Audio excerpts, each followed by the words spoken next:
Hello all. इस lecture में हम लोग कैलकुलेट करेंगे the fundamental Green's function of Laplace's operator in 2D।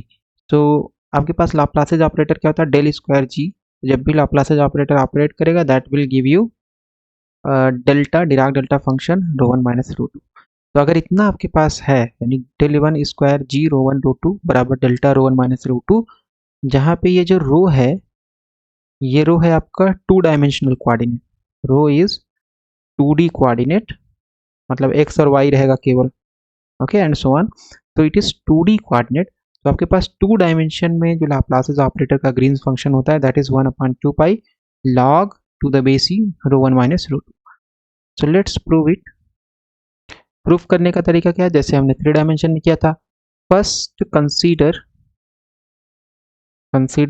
This equation del one square G rho one rho two is equal to delta rho one minus rho two. Okay, integrate it over rho one के ऊपर integrate कर दीजिए। और रो one के ऊपर integrate कर सकते हो आप, या तो क्योंकि ये अ, आपके पास जो है ये है टू डायमेंशन, तो यहाँ पे तो वॉल्यूम होगा नहीं, यहाँ पे होगा area. So we have to integrate it over area. So let's integrate it. So del one square G rho one rho two, है ना, right, and then integrate it over area is equal to delta rho 1 minus rho 2. It is two dimensional Dirac delta function. Then you have dA.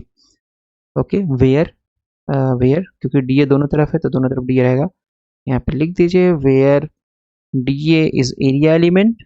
So area element जैसे आपने लिखा तो integration will become, this integration is nothing but this surface integration. Okay, और हम इसको integrate कर रहे हैं एक स्फेयर, एक सर्कुलर एरिया के ऊपर। सो सपोज ये आपके पास एक सर्कुलर एरिया है, उसके ऊपर हम इसको इंटीग्रेट कर रहे हैं। और जो रेडियस है, इस सर्कल का जो रेडियस है वो हम मान ले रहे हैं ए, कितना है? ए है। तो rho one two is equal to A पे इंटीग्रेट करें, where rho one two is nothing but it is rho one minus rho two, two dimensional. Okay, and या so this is rho one minus rho two. वैसे vector भी लगा सकते हैं but ठीक है, rho one minus rho two हम लोग लिख रहे हैं यहाँ पे सिंपल मैग्नीट्यूड के फॉर्म में। ओके, सो इतना आ गया। और इसको जब इंटीग्रेट आप करोगे डिराक डेल्टा फंक्शन, सो ये हो जाएगा। पहले एलएचएस को लिख लेते हैं। So this is your delta delta one G rho two. यहाँ पे कोई भी थ्री डायमेंशन में नहीं, ये डेल्टा भी आपका क्या है? 2D ऑब्जेक्ट है, 2D ऑपरेटर है। That means del square upon del X square. ये जो डेल स्क्वायर है ये क्या है? Del square upon del X square plus del square upon del Y square, बस जेड कंपोनेंट नहीं होगा। Okay, so everything is in 2D। और ये हो गया डी ए। तो हमने क्या लिख दिया? ये जो हमारे पास था डेल स्क्वायर, इसको क्या लिख सकते हैं? डेल डॉट डेल और बराबर बराबर 1 सेकेंड। सो बराबर ये इंटीग्रेशन अगर आप करोगे डिराक डेल्टा फंक्शन का, so it is always one, चाहे आप 2D में करो, चाहे 3D में करो, चाहे 1D में करो, है ना, इसका इंटीग्रेशन वन आएगा। सो ये हमारे पास आ गया। Now we will use 2D analogue of 2D analogue of 2D analogue of Gauss divergence theorem. Gauss divergence theorem. तो गॉस डाइवर्जेंस थ्योरम पहले होता क्या है? थ्री डायमेंशन में। सो इन 3D अगर आप बात करोगे, ये होता है del dot F D three R is equal to F dot D sigma, है ना, जहाँ पे डी थ्री आपके पास जो है ये वॉल्यूम है। सो दिस इज वॉल्यूम एलिमेंट। और डी सिग्मा आपके पास क्या है? That is your area element. This is your area element. Okay, इसका मतलब ये हो गया वॉल्यूम इंटीग्रेशन और ये हो गया एरिया या सरफेस इंटीग्रेशन। सो एलएचएस में आपके पास वॉल्यूम इंटीग्रेशन, आरएचएस में आपके पास सरफेस इंटीग्रेशन है। परफेक्ट। तो गॉस डाइवर्जेंस थ्योरम क्या करता है? वॉल्यूम इंटीग्रेशन को सरफेस इंटीग्रेशन में कन्वर्ट करता है। तो अगर इसको हम 2D में करें, सो इन 2D में क्या हो जाएगा? डेल डॉट एफ बट ये वॉल्यूम ना रह करके क्या बन जाएगा, एरिया बन जाएगा। And this will become F dot, तो ये हो जाएगा एफ डॉट, और ये हो जाएगा लाइन एलिमेंट। मतलब अगर वॉल्यूम है तो उसको कन्वर्ट कर देता है, एक कम कर देगा, नहीं एरिया में कन्वर्ट हो जाएगा, एरिया इंटीग्रेशन या सरफेस इंटीग्रेशन। तो उसी तरीके से अगर हम 2D में इसका एनालॉजी देखें तो क्या हो जाएगा, 2D में तो ये हो जाएगा आपके पास सरफेस, ये इंटीग्रेशन पूरा सरफेस है, तो सरफेस को कन्वर्ट कर देगा लाइन में, लाइन इंटीग्रेशन, है ना, क्योंकि हमारे पास यहाँ सब कुछ 2D में है। तो we will use this formula to integrate it.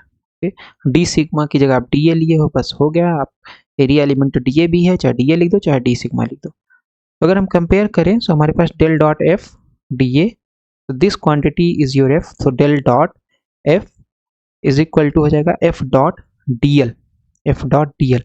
Okay, so let's write that. So we can write here using 2D analog of Gauss divergence theorem, we can write f, your f is this, so del 1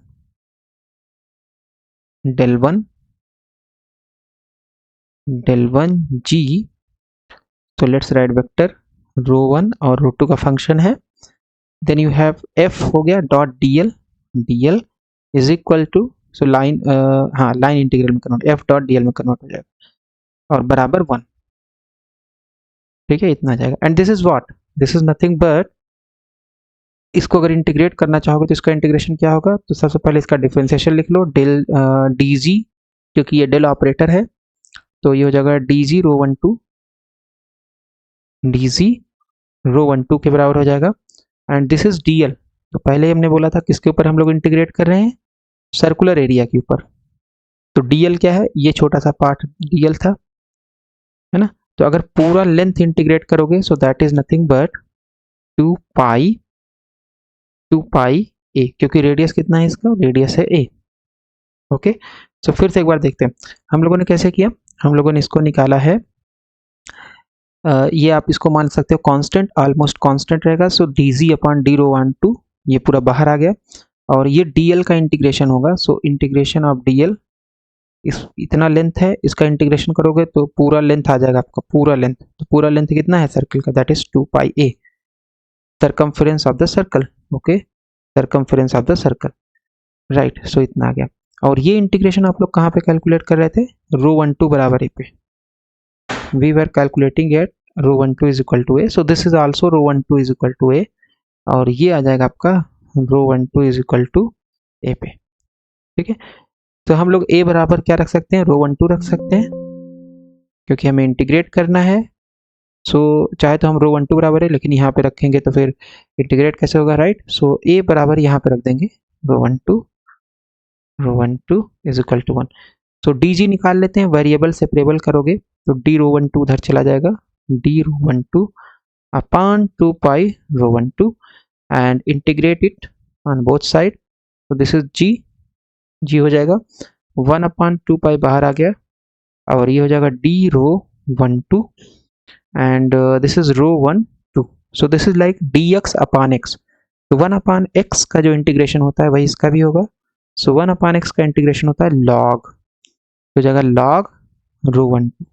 and what is your log rho 1 2, तो ये आ जाएगा log rho 1 2। What is your rho 1 2, so G rho 1 rho 2 का function है, and that is nothing but 1 upon 2 pi, constant हम छोड़ देंगे integration constant because of boundary condition. Okay, और ये जगह 1 upon 2 pi, and this is log to the base E, और rho 1 2 को लिख सकते हो रो 1 माइनस रो 2 का वेक्टर में करके मॉड, या सिंपल ऐसे लिख दो रो 1 माइनस रो 2, राइट। तो इस तरीके से हम लोगों ने कैलकुलेट कर लिया fundamental 2D Green's function of Laplace's operator.